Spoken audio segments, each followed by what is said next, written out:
Ah, Se me ha dado una tarea muy grande, la verdad. Yo creo que he sido confrontado yo al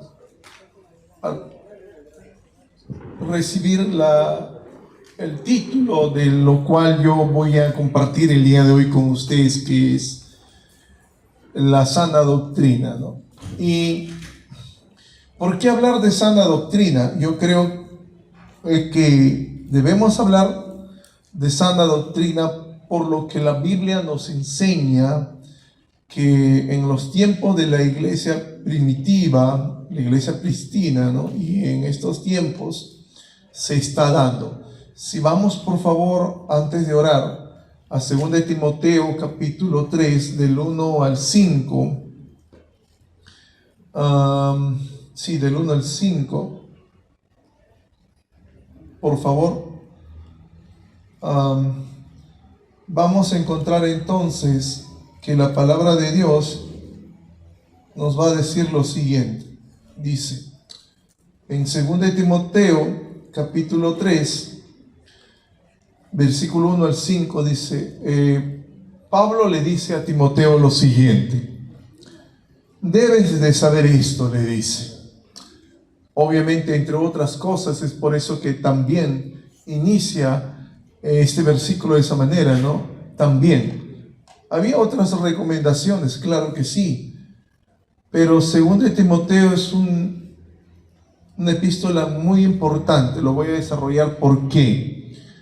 Lo voy a hablar más adelante, pero en una de las recomendaciones que le dice de esta manera, iniciando: también debes saber esto, que en los postreros días vendrán tiempos peligrosos, porque habrá hombres amadores de sí mismos.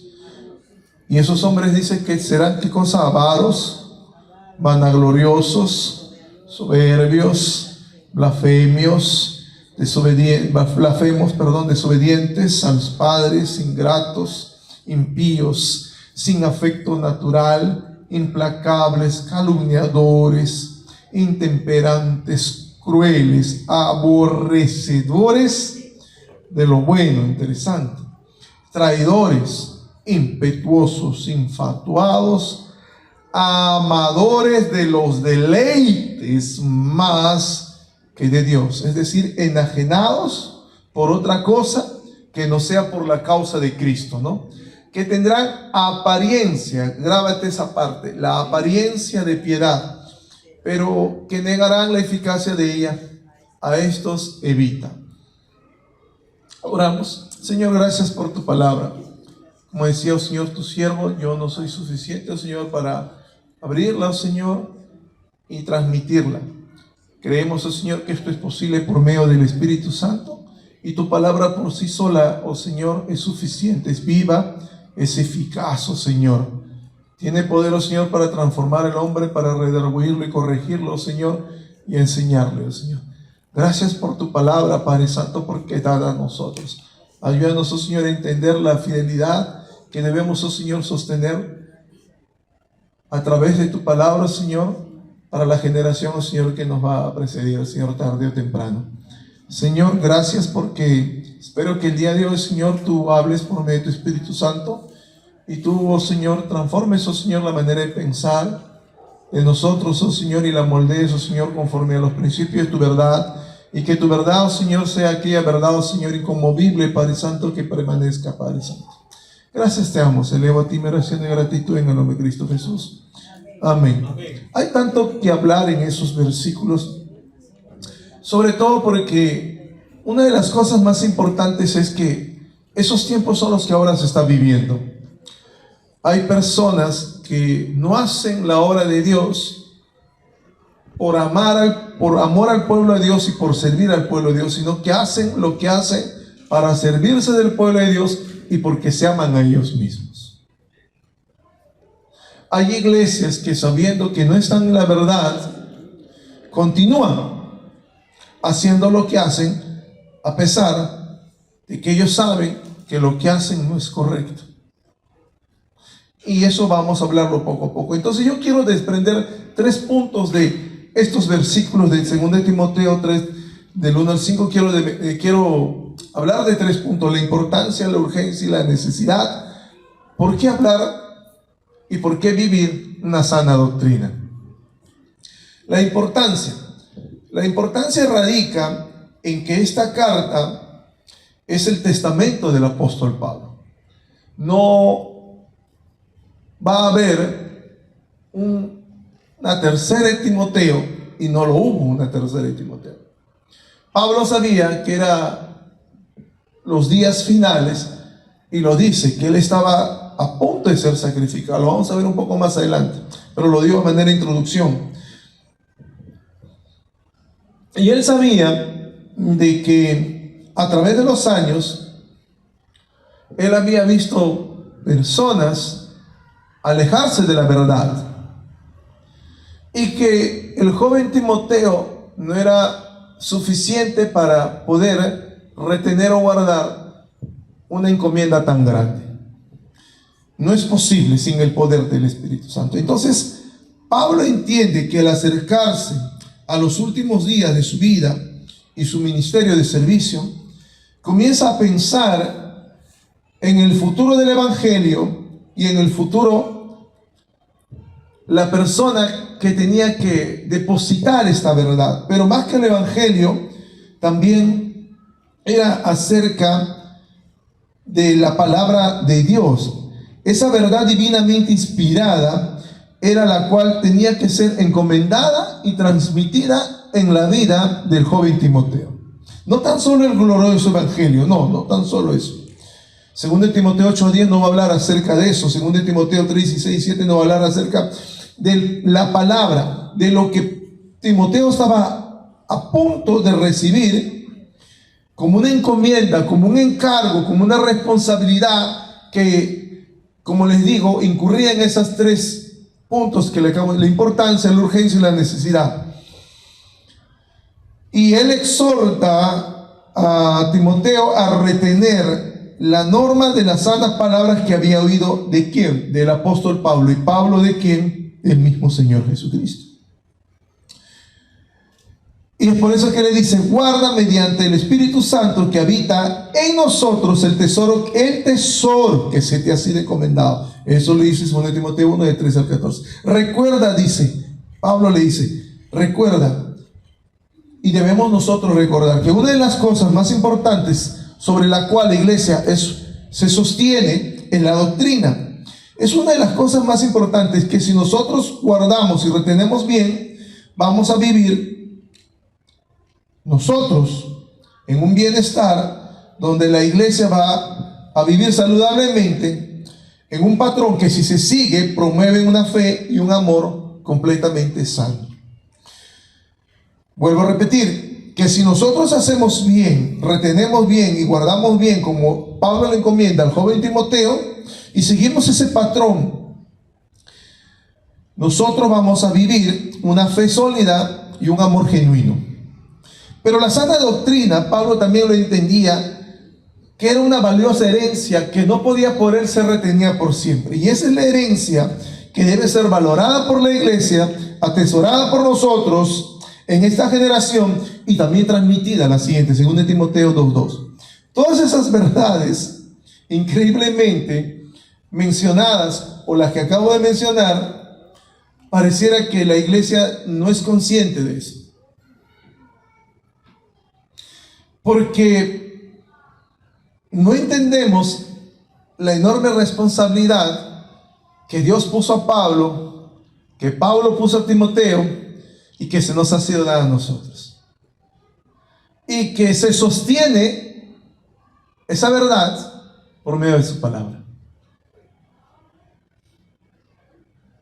Porque nosotros, cuando hablamos de doctrina, hablamos de cualquier enseñanza, no, hablamos de la enseñanza de la gloriosa palabra de Dios, inscrita, plasmada ahí.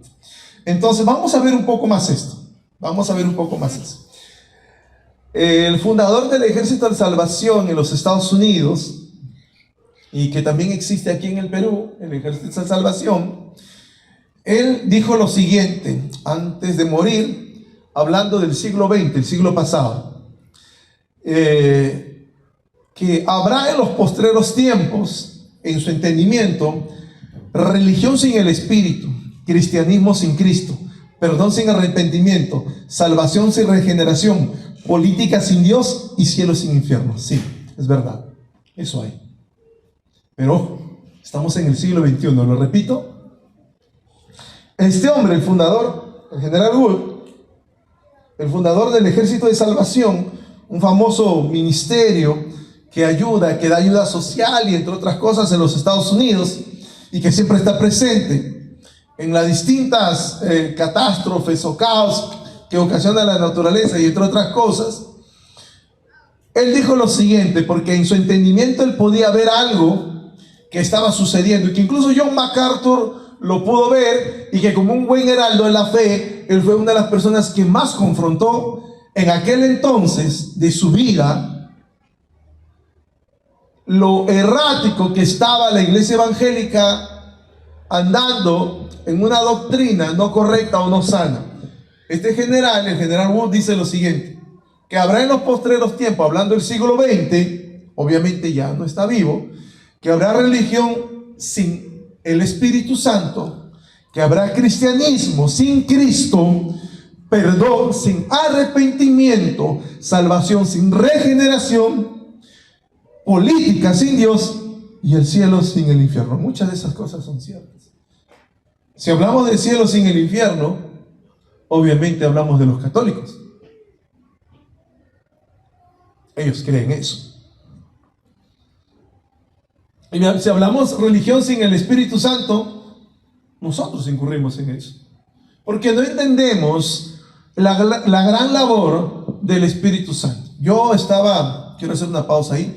Yo estaba ayer, porque tengo yo que discipular a los matrimonios, tenemos un material discipulado para ellos, y yo hablaba y reflexionaba con el matrimonio, pero exactamente con la esposa, porque estábamos hablando con ella el material, cada uno toca un momento en que tiene que hablar, pero la esposa hablaba, y la quinta clase hablaba acerca de la eficacia del Espíritu Santo. Y yo le decía a ellos lo que decía el material, pero que obviamente ya lo sabía y lo predicaba hace muchos años, ¿no? Que un matrimonio sin el fruto del Espíritu Santo no sobrevive. Lo repito, un matrimonio sin el fruto del Espíritu Santo no sobrevive. Porque tú no puedes amar bíblica, cristocéntrica, sacrificialmente, si no tienes un amor bíblico.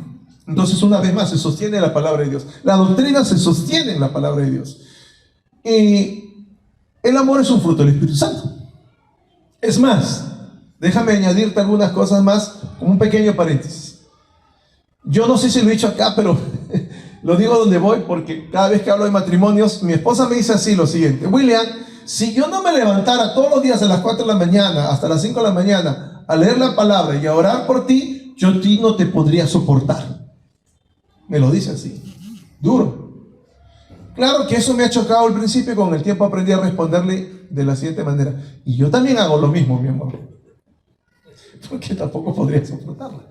No podríamos convivir. Los cristianos no pueden convivir. Entonces necesitamos paciencia. ¿Quién no necesita dominio propio en el matrimonio? Ay, por Dios, sin dominio propio yo la mato a mi esposa de mañana. La mato, y mato a mis hijos también. Y sin mansedumbre. Ahí terminamos ese paréntesis, cerramos paréntesis. Y es lo mismo. Hoy en día la iglesia no entiende el valor que Dios le ha dado al Espíritu Santo, y que nosotros dependemos del Espíritu Santo para hacer ministerio.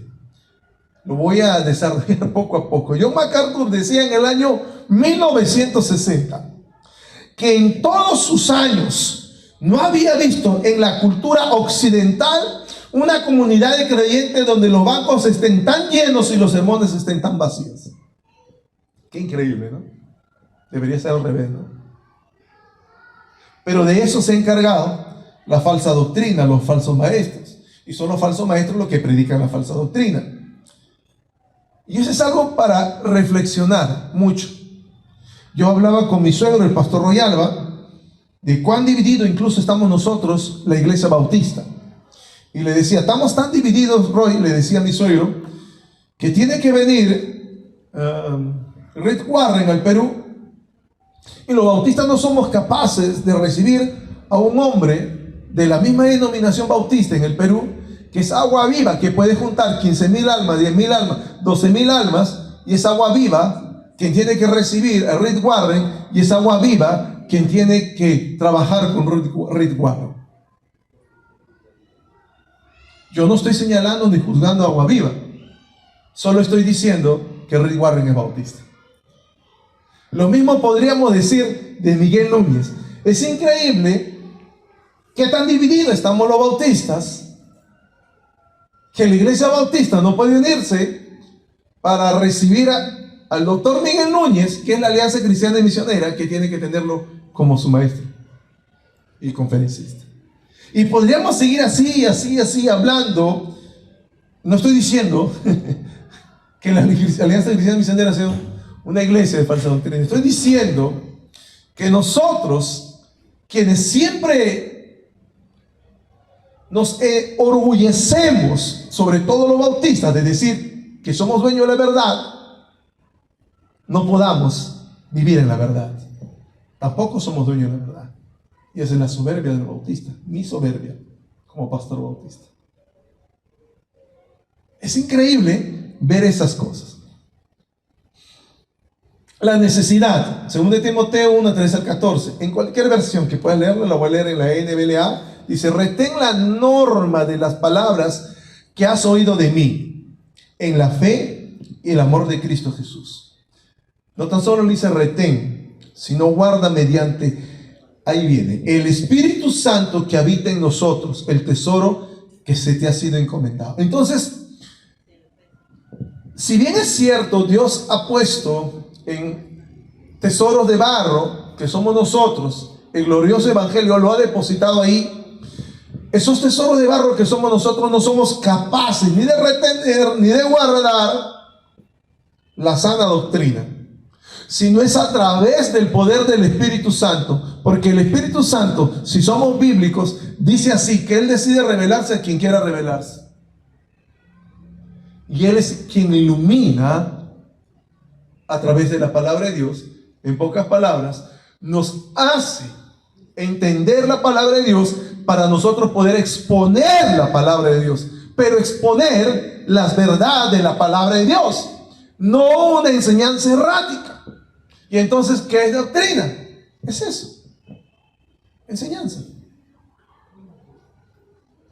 Enseñanza. Yo siempre he creído que es un grave error, y eso es una falsa enseñanza, decirle a las personas que una vez que ellos lleguen al evangelio serán muy felices. Eso es un falso evangelio. Pero ¿quién no ha incurrido en ese falso evangelio? Siendo aún bautista, o diciendo aún que es miembro de una iglesia de sana doctrina. Muchas veces nosotros, emocionados al momento de compartir el evangelio, ¿qué decimos nosotros? No, una vez que conozcas a Cristo, las cosas van a cambiar. Pero dile la verdad, las cosas van a cambiar no para bien, para mal. Y tú dirías, un momento, pastor, me estás confundiendo. Es que la Biblia enseña que los primeros que se van a levantar en tu hogar serán ¿quiénes? Los tuyos. Yo recuerdo cuando llegué a los pies de Cristo, mi padre fue el último día que me habló. Mi madre no quería que me bautizara, y mucho menos me casara con una creyente. Y ese fue el último día que yo tuve amigos, porque yo era un joven impetuoso, emocionado, y les hablaba a todo el mundo de Cristo. Ah, este es creyente, o este va a la iglesia evangélica. Eres cualquier cosa menos aquel que proclama la verdad. Para el resto o el mundo entero, nosotros somos aquellos que estamos en el error. Y eso me hace recordar algo que le pasó a un joven muchacho, porque también discipulo a los jóvenes de la iglesia, y él me dice, pastor, él es un joven impetuoso también.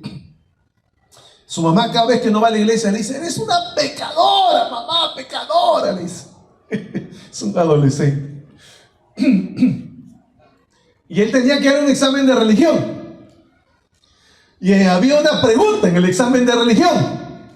Y le decía, ¿cuál de estos 4 medios, o con cuáles de estos 4 medios tú puedes ir al cielo? Era la pregunta. El sacerdote, el cura, la Virgen María. Y él me dice, pastor, no recuerdo la 4ª pregunta, si era la Iglesia Apostólica Romana y Papista. Creo que esa era, él me dice, la 4ª respuesta. ¿Y qué hiciste? Borré la pregunta y borré las respuestas, pastor, y puse lo que dice la verdad, que no hay otro nombre en el cielo, bajo el cielo, dado a los hombres, en que podemos ser salvos. Y lo sacaron del curso. Y le han dicho que traiga a su pastor para que hable con el profesor y el director, porque está expulsado, porque él tiene otra creencia. Y el muchacho argumentó y le dice, yo no tengo otra fe ni otra creencia, yo he respondido lo que la palabra de Dios dice. Amén. Porque eso dice la palabra de Dios. No. Tú estás expulsado del curso, tú estás jalado y tienes que traer a tu mamá o a tu pastor o otra persona porque tú estás muy conflictuado y tú tienes otra enseñanza que es diabólica, demoníaca, le ha dicho el muchacho. Qué increíble. Si uno se pone a analizar, qué increíble. Pero no hay mucha diferencia cuando nosotros le decimos a las personas que una vez que llegue a la iglesia, nuestra iglesia, la iglesia evangélica, todo va a ser solucionado, todo va a ser mejor. Mentira. O alguien me puede decir que la vida cristiana es fácil. No, es extremadamente difícil. Pero puede llegar a ser más sencilla, sí. Pero eso se llama obediencia, ¿no? Pero bueno, no es el punto. Entonces el apóstol Pablo exhorta acerca de la necesidad que el joven Timoteo tenía, la cual él había hecho muy bien, porque él era un heraldo de la verdad. Y ahora el joven Timoteo pasaba a ser ese heraldo de la verdad. Pablo decía, necesidad me es impuesta porque me es necesario anunciar todo el consejo de Dios. ¿Y cuál es ese consejo? Pues la palabra de Dios. Y entonces, si tú y yo hacemos eso, vamos a enfrentar persecución. No la persecución como, vuelvo a repetirle, padecía la iglesia pristina, ¿no? La iglesia primitiva, sino que vamos a enfrentar rechazo. Esa es la persecución de hoy en día. Vamos a experimentar desprecio. Vamos a experimentar lo que dije hace un momento. El hogar probablemente se vaya a dividir. Y vamos a enfrentar de repente que vamos a perder amigos o personas que apreciábamos. Porque van a decir que nosotros no compartimos lo que ellos comparten. Y bueno, en fin. ¿Por qué Pablo exhorta a Timoteo? Porque si tú analizas un poco la palabra de Dios, tú vas a ver que Timoteo había dejado de hacer lo que Dios le había encomendado hacer. Él no estaba siendo diligente con su fe. Y Pablo entendía eso, la gran responsabilidad que Jesús le había encomendado, y era la gran responsabilidad que Jesús y Pablo le estaban encomendando a Timoteo. Y la gran encomienda que nosotros tenemos. Y hoy en día los adolescentes luchan por proclamar su fe. La pregunta sería, ¿cómo proclamas tu fe?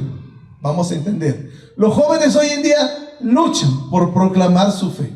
Es cuando nosotros levantamos nuestro estandarte, ¿no? Y le decimos a las personas, como este joven muchacho que yo le cuento en mi iglesia, lo que somos en Cristo, nuevas criaturas. Que sí, voy a una iglesia evangélica. Y que sí, ahora no soy más parte de la iglesia apostólica, romana y papista, que es la iglesia católica. Que ya no adoramos santos y que adoramos solamente al Señor, Rey de Reyes y Señor de Señores. Amén. Pero para el adolescente y para el joven es una lucha en el colegio, en la universidad. Entonces su doctrina es una doctrina débil. Pero ¿qué del resto? Vamos a seguir hablando. El apóstol Pablo decía: me es impuesta necesidad porque me es necesario anunciar todo el consejo de Dios. Pero ¿de qué consejo hablamos? Le dije que estamos hablando de la palabra divinamente inspirada. Sola escritura, esa es doctrina, sola escritura. Una vez más, recae en el fundamento de la palabra de Dios. Eso es lo que enseñamos nosotros. Y si enseñamos conforme a la palabra de Dios y la exponemos adecuadamente, entonces estamos hablando doctrina sana. Recordando el poder de por sí que ya tiene la palabra de Dios. Hermanos, la palabra de Dios no necesita de nosotros. Nosotros necesitamos del poder de la palabra de Dios. Porque la palabra de Dios es viva y eficaz. No necesita de nosotros para darle vida. Es la palabra quien nos da vida a nosotros. Y es eficaz porque la palabra de Dios es como una espada y es como un martillo. Tú no necesitas convencer a nadie. Lo que tú necesitas es hablarles la verdad. Eso es nuestra labor. Hoy en día nosotros no hemos entendido bien el evangelio. Cuando salimos a evangelizar, creemos que nosotros debemos convencer a las personas. No, no es nuestra labor. Es la labor del Espíritu Santo. Lo que nosotros debemos hacer es hablar de la palabra de Dios y sembrar la semilla, recordando que en el tiempo de Dios dará fruto. Porque dice: yo envío mi palabra y haré que ella cumpla su propósito en el cual es sembrada. Pero hoy en día nosotros no hemos entendido eso y queremos hacer la labor del Espíritu Santo. Yo enseño en los matrimonios lo siguiente. Otro paréntesis. Hermanos, cuando el esposo como sacerdote abre la palabra de Dios en el hogar, no es la labor del padre corregir a los hijos. Si la palabra, según de Timoteo 3, 6 y 7, dice que la palabra es útil para, es quien corrige la palabra de Dios. Y a veces el esposo cree, y la esposa sobre todo, porque no sé por qué, pero así como hay virtudes en las mujeres, hay un mal de las mujeres que creen que las esposas pueden cambiar a los esposos. Y la esposa no puede cambiar a nadie.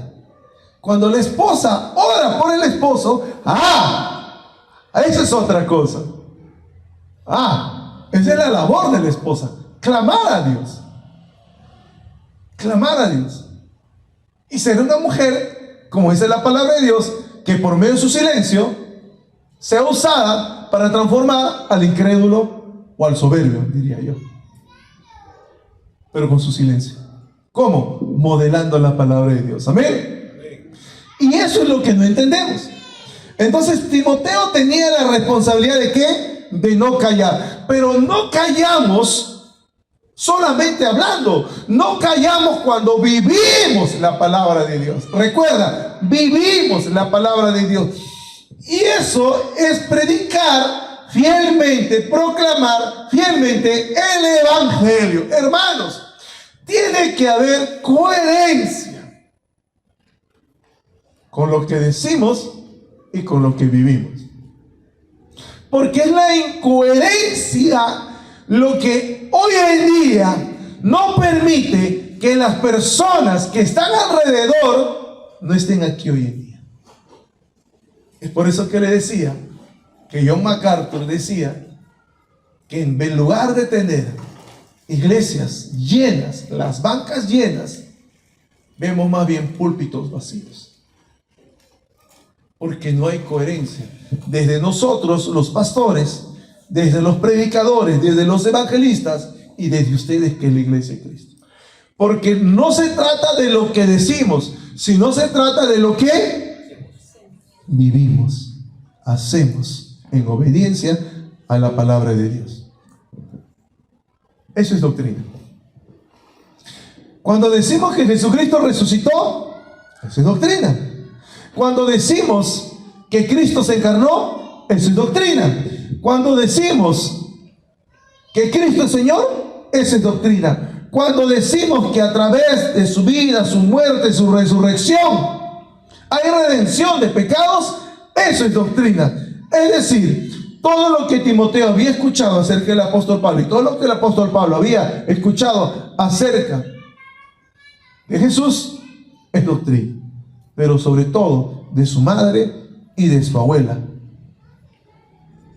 Esa es una prédica para el Día de la Madre, el valor de la madre, que estoy armando desde ya, increíble, ¿no?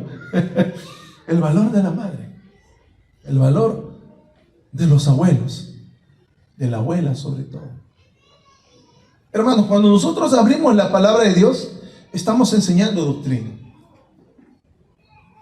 Pero yo no estoy diciéndote, hermano, porque muchos se justifican en esto. Pastor, yo no he ido al seminario, no tengo un grado de teología.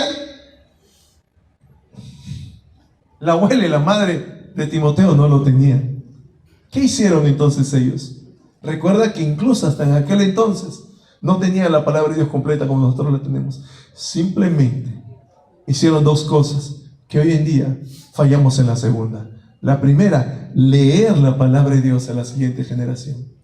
Y la segunda, modelarla. Porque muchas veces con lo que hacemos, anulamos con lo que decimos ser.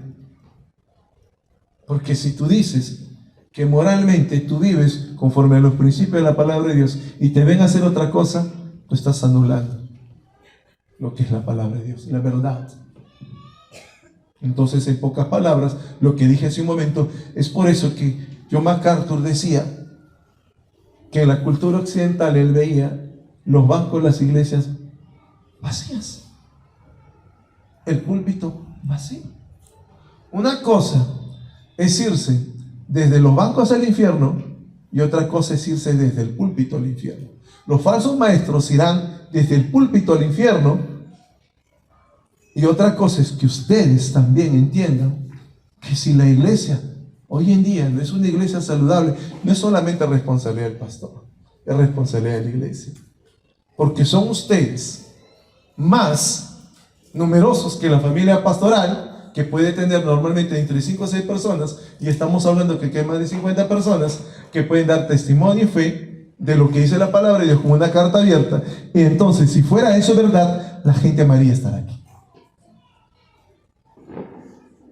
Lo siento, hermanos, pero yo estoy hablando de lo que creo que es verdad.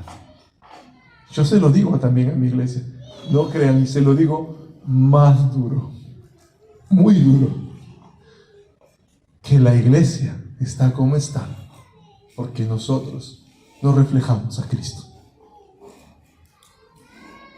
No reflejamos su evangelio, no reflejamos su verdad, no somos coherentes. Timoteo tenía el deber de proclamar entonces el evangelio con vehemencia, de corregir.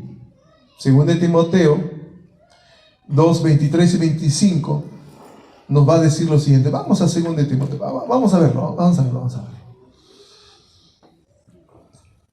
a ver 2 de Timoteo, porque eso habla mucho acerca de lo que a veces malentendemos. Por eso le digo, es importante entender la palabra de Dios, porque a veces cuando no entendemos, vamos a incurrir en este problema de este jovencito que yo discipulo, que le digo, que le dice a su mamá que cuando no va a la iglesia es una pecadora. Según de Timoteo 2, 23 al 25 dice lo siguiente. Recuerden que Pablo le había encargado a Timoteo proclamar con vehemencia el evangelio, también de corregir. La pregunta sería, ¿cómo corregimos, pastor? Ahí te lo digo. Número 1 dice, pero desecha las cuestiones necias e insensatas, también sabiendo que engendran contiendas. Y ahí viene, porque el siervo del Señor no debe ser, ¿qué cosa? Sino, ¿qué cosa? Amables para con todos, conversos, inconversos, abuelos, suegras, suegros, apto para enseñar y también sufrido. La pregunta, ¿quién lo hace así? Le decía que este joven muchacho le dice a su mamá cada vez que no va a la iglesia, mamá, eres una pecadora. dale. Y yo le digo, ahí, tranquilo, se llama Alvarito, tranquilo, Alvarito. Y le mostraba este versículo y le decía, tú tienes que ser tierno. Porque si tú vas a la Nueva Traducción Viviente, vamos a verlo eso en la Nueva Traducción Viviente. Vamos a verlo eso en la Nueva Traducción. A mí me encanta usar la Nueva Traducción Viviente. Perdónenme, disculpas, pido al pastor si probablemente aquí no utilizan la Nueva Traducción Viviente, pero yo la utilizo. Y me encanta mucho y aprendo mucho más de ella. Un ratito acá, un ratito acá. 2.23 dice así. Vamos a ver, me encanta más, una versión más dinámica. Vamos a ver una vez más el 22. Dice así: huye de todo lo que estimule las pasiones. Así, huye. No, 23, perdón. Te repito, le dice: no te metas en discusiones necias y sin sentido, que solo inician pleitos. Un siervo del Señor no debe andar peleando, sino debe ser bondadoso. En otra versión diría tierno, capaz de enseñar y paciente con las personas difíciles. Verso 25, ahí viene. ¿Qué cosa dice? Si alguien lo tiene, dice: instruye. En la Nueva Traducción Viviente dice: con ternura a los que se oponen a la verdad. Tal vez Dios le cambie, no dice tú William, tú Javier, tú Miguel, sino tal vez Dios le cambie el corazón y aprenda la verdad. Entonces, pregúntate, ¿eres tierno para corregir a tu mamá, a tu papá, al pastor? ¿Eres tierno para corregir a aquel pues, que lamentablemente no anda en la verdad? Pregúntate. Tú sabes la respuesta. Yo no la sé. Pero lo que yo puedo saber es lo que te acabo de decir. Que tenemos una responsabilidad. No tan solo de corregir, sino también viene ahora de confrontar. Vamos a ver Tito 1.9, en cualquier versión. Tito 1.9, de confrontar. ¿Cómo confrontamos, pastor? Sobre todo aquellos que son bien insidiosos, ¿no? ¿Cuántas veces te tocan los testigos de Jehová a la puerta? Donde yo vivo nos tocan a cada momento. ¿Y cómo confrontamos esos falsos maestros? ¿Cómo confrontamos esas falsas enseñanzas? Pues Tito 1.9, ¿qué dice? Pues dice lo siguiente: debemos ser primeramente nosotros retenedor de la palabra fiel, tal como ha sido enseñada, para que también podamos exhortar con sana enseñanza y convencer a los que contradicen. Si vemos otra versión, una versión moderna, vamos a ver lo siguiente. La Nueva Traducción Viviente, una vez más, me encanta, y dice así: deben tener una fuerte creencia en el mensaje fiel que se le enseñó. Entonces podrá animar a otros con la sana enseñanza y demostrar a los que se oponen que están equivocados. ¿Por qué hablé de los testigos de Jehová? Porque todas las veces que he tenido que escucharles, no tienen doctrina. ¿Qué te van a decir ellos? Cuando obviamente tú tienes un poco más de conocimiento de la palabra de Dios. Te va a decir, la próxima semana ¿puedo venir? ¿Y sabes con quién va a venir? Con uno que sabe más que ellos. En pocas palabras, estos son unas personas carcomidas por un error doctrinal, que lo único que hacen es repetir lo que otros les han dicho. Es como la Iglesia Católica.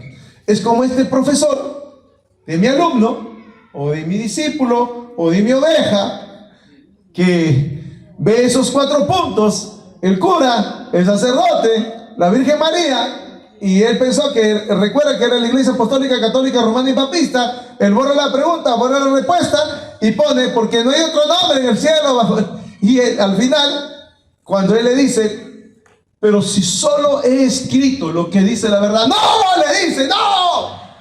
¡Eso es algo diabólico! ¿Cómo le va a decir que la Biblia es algo diabólico? ¿Cómo le va a decir que tiene otra doctrina? O que está en el error, si lo único que hizo el muchacho fue poner palabra de Dios, libro, capítulo y versículo en su hoja de examen.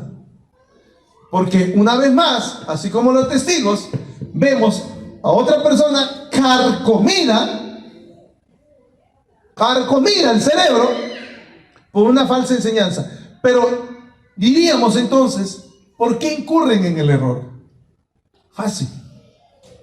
La respuesta es esta. Porque si la Biblia dice que la verdad os hará libres, la verdad no está en ellos. Simple. Lo repito. Porque si la Biblia dice que la verdad os hará libres, yo te voy a decir que la verdad no está en ellos. Pero voy a hacer una pregunta que probablemente te va a lastimar y te pido disculpas. ¿La verdad está en ti? La verdad está en ti. Hace años el escritor, eso fue uno de los primeros libros que yo leí de Charles Swindoll. No recuerdo el título, pero recuerdo el contenido. Él le hace una pregunta porque quería ver más o menos cómo andaba la iglesia, su iglesia. Pero empezó, entre otras iglesias, a hacer una pregunta y les hace la siguiente pregunta. Le formula la siguiente pregunta. ¿Por qué te vas a bautizar? Porque en el discipulado me enseñaron que me debo bautizar. Y empezó así a hacer ese tipo de preguntas. ¿Por qué te vas a bautizar? Porque mi líder enseña que tengo que bautizarme. Porque mi pastor, porque mi iglesia. Los porqués y las razones podrían ser buenas. Pero ni el 10% respondió, porque la santa palabra de Dios me enseña que el bautismo es un acto público de una fe que yo ya he tomado y he puesto en Cristo Jesús como Señor y Salvador. Increíble. ¿Incurrimos también los evangélicos en ese error? Sí, Señor, incurrimos también.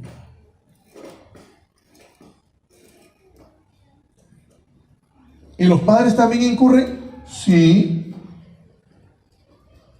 ¿Los pastores también incurren? Sí. Yo creo que en todos los años que tengo de pastor, yo no creo haberme parado en el púlpito y en alguna vez haber dicho una barrabasada. Debo haber dicho una barrabasada. En mi joven pastorado, o en mi joven tiempo en el cual se me dio la oportunidad y empecé a predicar la palabra de Dios. En mi andar joven. Bueno, avancemos. El tiempo premia, ¿no? Apremia y yo tengo que terminar. Entonces, Pablo entendía que Timoteo debería aprender a corregir, lo cual les he enseñado a ustedes cómo, y aprender a confrontar, les he enseñado a ustedes cómo. Aquellos que no tan solo se desvían de la verdad, sino aquellos que desvían de la verdad a otros, que son piedra de tropiezo. ¿Y hay piedra de tropiezos en las iglesias? Claro. ¿Hay trigo? Sí. ¿Y también cizaña? Sí. ¿Qué debemos hacer? Amarlos y enseñarles con ternura. Wow, pastor, ¿eso debemos hacer? Sí. ¿Por qué te lo acabo de leer? ¿Por qué te lo acabo de leer? ¿Por qué te lo acabo de leer?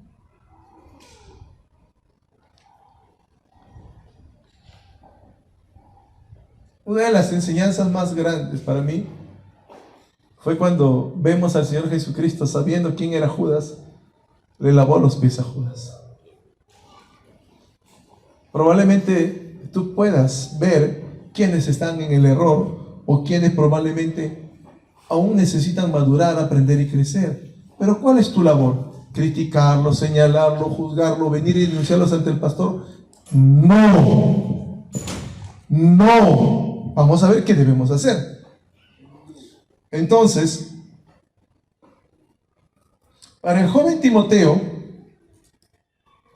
de nada servía, escucha, de nada servía retener y guardar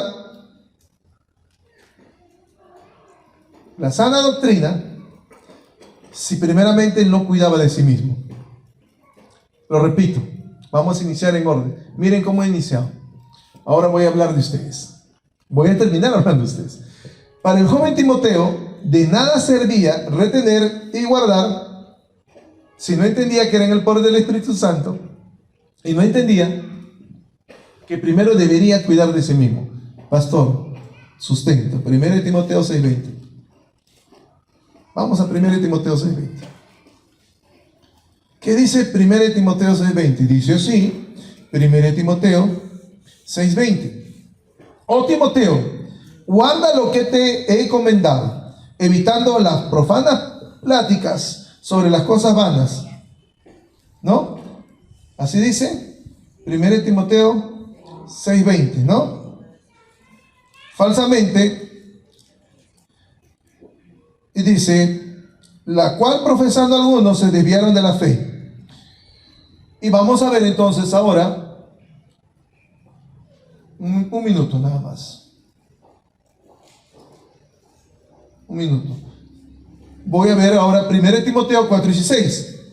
Ese es el encargo. Ahora vamos a ver 1 Timoteo 4:16. Dice así. ¿Qué le dice? Ten cuidado de qué? De ti mismo. Una vez más, en el 20 que le dice, guarda lo que se te ha encomendado. ¿Qué se te ha encomendado? Lo que oíste de tu mamá y de tu abuela, lo que oíste de Pablo.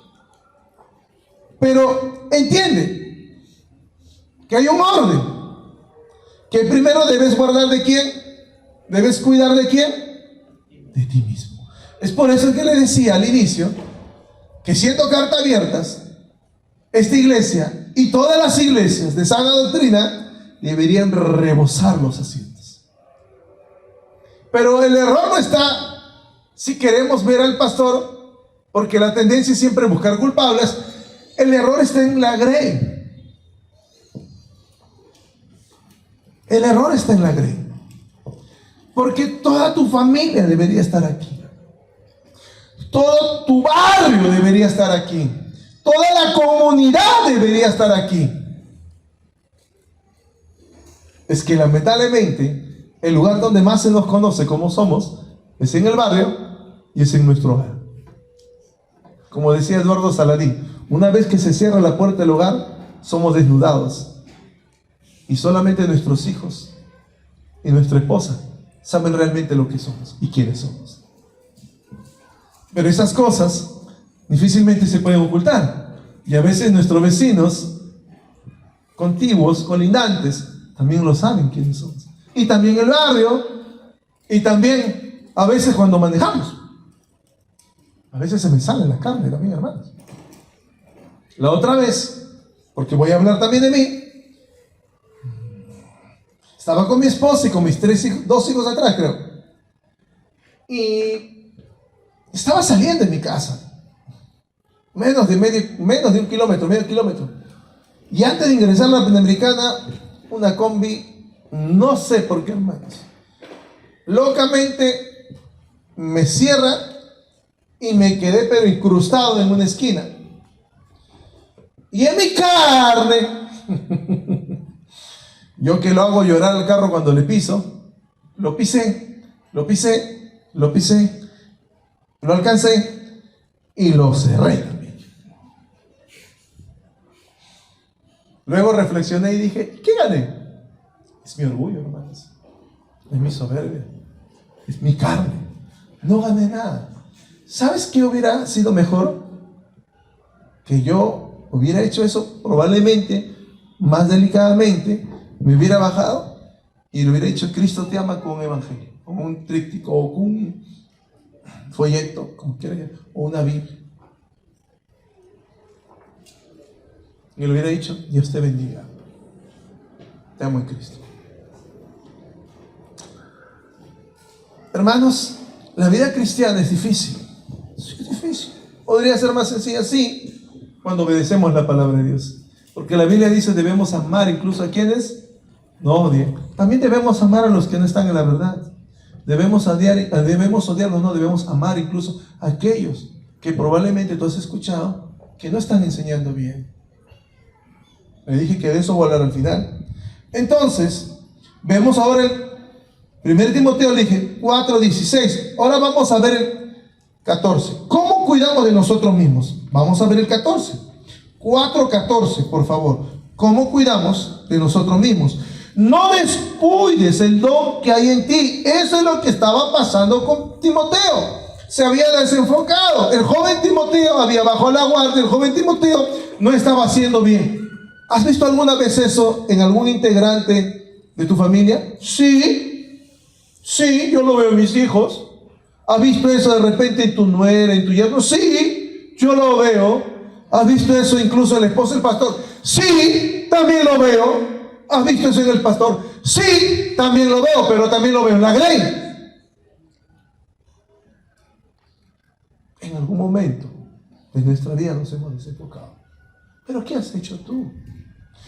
Y si vemos el 13, le dice, ¿cómo?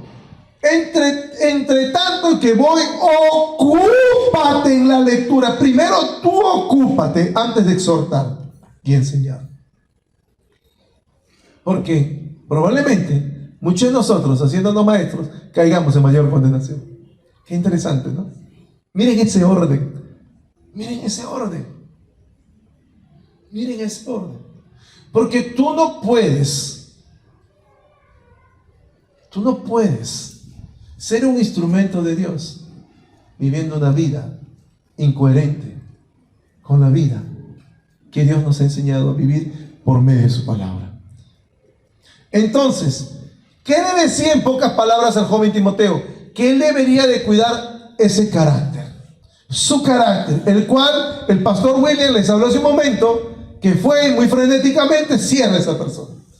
De su vida de santidad y de piedad. Miguel Núñez dice que la santidad y la piedad son dos caras de una misma moneda. ¿Por qué? Porque sin santidad no hay piedad y sin piedad no hay santidad.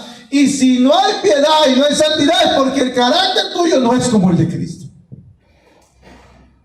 Porque es el carácter lo que va a adornar la doctrina. Porque si yo no hubiese hecho eso, probablemente esa persona hubiera dicho, ese es un tonto que se deja meter el carro. Sí, pero ese tonto hubiera sido mejor un instrumento de Dios compartiéndole el evangelio a través de un tratado, de una Biblia o de simplemente un Dios te bendiga. No, hice todo lo contrario. ¿Y soy pastor? Sí, soy pastor. ¿Y quién te ha dicho que el pastor no peca? Que son ideas. Esa también es una enseñanza incorrecta, mala, insana. Nosotros también fallamos. Y eso es exactamente lo que tú tienes que entender. Porque los hombres de Dios fallan. Vemos a un Pablo corrigiendo a un Pedro. Increíble, ¿no? Es la coherencia de lo que decimos, le decía a ustedes, y de lo que vivimos. Me refiero a nuestro testimonio. Entonces lo vamos a resumir en una palabra. ¿Cómo se llama eso? Díganlo. Testimonio. Repítelo. ¿Cómo se llama eso? Testimonio. Testimonio, hermanos. ¿Qué clase de testimonio estamos dando nosotros como hijos de Dios? ¿Somos realmente de testimonio al mundo de que el evangelio nos ha transformado, no tan solamente nuestra boca, sino nuestro ser enteramente? Lo repito. Eso es un poco incómodo, pero es verdad. Damos testimonio al mundo entero de que no tan solo Dios ha transformado nuestra boca o nuestras palabras, sino también de que Dios ha transformado nuestro ser. Recuerda que la gente nos observa. Los maestros de escuela dominical son una pieza fundamental en el cuerpo de Cristo, en la iglesia. Muchas personas afianzarán su fe ahí, o muchas personas saldrán decepcionadas. Muchas personas. Les decía a ustedes que esa es una de las grandes razones por la cual el mundo no ama estar aquí, en la iglesia de Dios. Charles Spurgeon decía lo siguiente, escucha, me encanta esto. Charles Spurgeon decía lo siguiente: la campana en el campanario podrá estar bien hecha, también bien puesta, y ser del mejor metal, El predicador no tiene palabra de vida para los muertos en el pecado o de consuelo para los santos vivos, a menos que el Espíritu Santo divino le dé un empuje de gracia y lo unja con poder para hablar la verdad de Cristo. Lo repito, Charles Spurgeon decía, así como la campana en el campanario probablemente podría ser o estar bien hecha y bien puesta y ser del mejor metal, así también el predicador de nada sirve que pueda hablar de la palabra de vida a los muertos y dar consuelo a los santos, a menos que sea el Espíritu Santo que lo haya ungido con poder para hablar su verdad con toda eficacia. Ese es el resumen de la necesidad, la urgencia y la importancia. ¿Por qué? Porque de nada sirve que ustedes entiendan qué es doctrina si no entienden primeramente que ustedes tienen una responsabilidad con el pastor. Es de orar por su pastor. Hace un momento hablé de Pedro, aquel hombre que le dijo: jamás, si todos te abandonaren, yo jamás te abandonaría. Cuando yo escucho esas palabras, yo reflexiono en lo siguiente: si Pedro le falló al apóstol Pablo, ¿tú qué esperas de mí como pastor? Ahora lo voy a cambiar.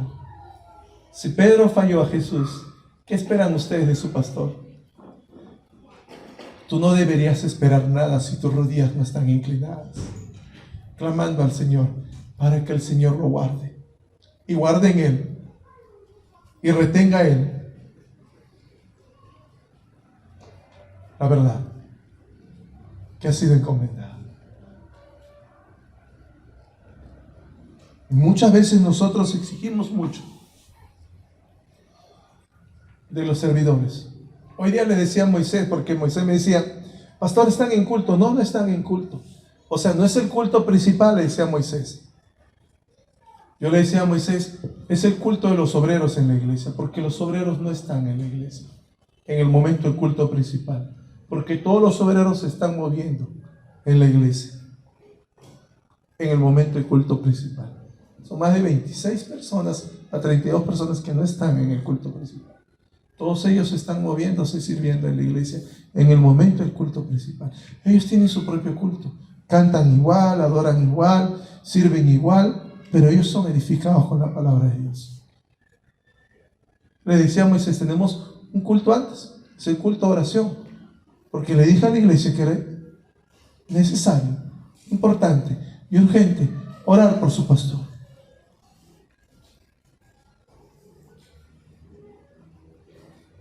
Porque el pastor tampoco está excepto de caer, de fallar. Así como el pastor algún día va a ser demandado por Dios, porque ha de rendir cuenta por ustedes, ustedes también van a ser demandados por la vida. Y si ustedes quieren que esta iglesia se mantenga fiel y alumbre como una antorcha de la verdad, pues ustedes tienen que orar por su pastor. Ustedes tienen que orar por los que no están enseñando bien en la iglesia. ¿Qué es enseñar bien? Es simplemente transmitir fielmente la palabra de Dios con tus labios y con tu vida. Eso es doctrina. Porque los tiempos son malos, como empecé. Porque habrán tiempos peligrosos que a nosotros nos apartarán de la verdad, que a tus hijos los apartarán de la verdad. La pregunta es: ¿qué estamos haciendo como iglesia? Pues yo quiero animarte a orar por la vida de tu pastor. Tu pastor es un ser imperfecto. Yo soy un hombre imperfecto. Yo siempre le digo a mi iglesia: yo te voy a fallar, yo te voy a decepcionar. No me mires como una persona perfecta ni santa. Mírame como un hombre con defectos, como un hombre débil con pasiones. Pero ustedes tienen un labor. Porque yo sé, y estoy seguro que el pastor entiende su labor. ¿Sabes cuál es nuestra labor? Amarlos, a pesar de que seamos, mientras más lo amemos más, dice la Biblia, seamos menos amados. Orar por ustedes, porque entendemos el encargo, y ser fieles en la exposición de la palabra. Pero déjame decirte que eso puede terminar de la noche a la mañana, cuando la iglesia no está de rodillas, no está clamando, no está intercediendo. Porque Pablo le dijo a Timoteo, eso debes guardarlo y retenerlo en el poder del Espíritu Santo. No lo podía guardar Timoteo. Eso tenía que ser en el poder del Espíritu. ¿Quieres ver al Espíritu Santo obrar aquí? ¿Cuántos quieren ver al Espíritu Santo obrar aquí? ¿Cuántos anhelan ver la presencia del Espíritu Santo moverse en esta iglesia? Pues no va a ser posible si tú no entiendes tu labor. Hermanos, tu labor es ser una antorcha de la verdad en tu hogar, abriendo la palabra de Dios, no gritándoles a tus hijos. Esposa, es orar por tu esposo y abrirle también la palabra de Dios a tu esposo, esperando que sea Dios quien transforme el corazón de tu esposo. No es imponiéndole ni chantajeándole. Amada iglesia, no es juzgándonos, no es criticándonos, porque una casa dividida está pronto a caer. Es amarnos, es soportar las flaquezas, es amar al débil en la fe, porque necesita madurar. Y probablemente, como le dije a ustedes, yo en algún momento he dicho una barrabasada y probablemente alguien aquí no esté enseñando bien. Y eso me lleva a algo que yo conversaba con su pastor el día sábado, viernes, no recuerdo mi memoria. Perdónenme, le decía al pastor Rolando, porque tengo esa carga. Y estos últimos días quiero un poco de mi catarsis, de desahogarme con usted. Yo le decía al pastor Rolando, o quería decirle, ya no creo que deba poner el seminario en la iglesia. Porque a veces me siento inútil e incapaz de poder hacer algo así. Pero luego decía, es necesario perfeccionar a los santos. Y es necesario poner el seminario. Pero la lucha se hacía cada vez mayor. Hermanos, no, yo creo vehementemente que nosotros debemos hacer algo por la generación que algún día no va a estar más. Porque algún día nosotros no vamos a estar más con nosotros. Eso dijo Pablo a Timoteo. Estoy a punto de ser sacrificado. Su pastor va a pasar. Su pastor no está aquí. Yo en la iglesia estoy identificando a dos jóvenes. Uno de ellos es mi hijo. Mi hijo tiene tan solo 13 años. Se acerca a la persona de 93 años y es capaz de escucharme 43 minutos medido por mi celular o reloj.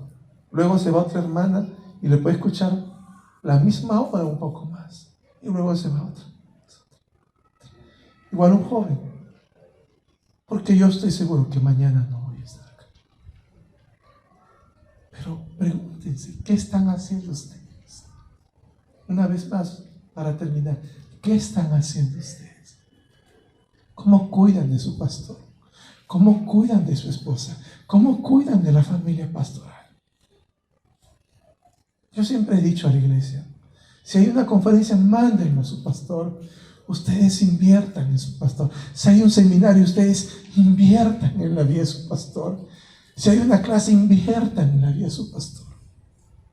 Si hay un tiempo en el que el pastor necesita reposar, inviertan en la vida de su pastor, porque ustedes también van a dar cuenta.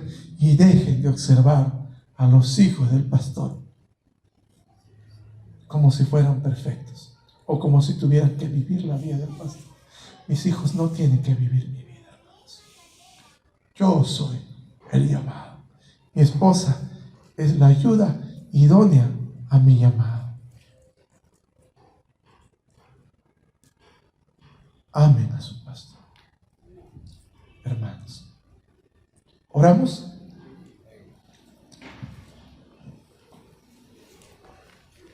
Señor, gracias te damos por este tiempo.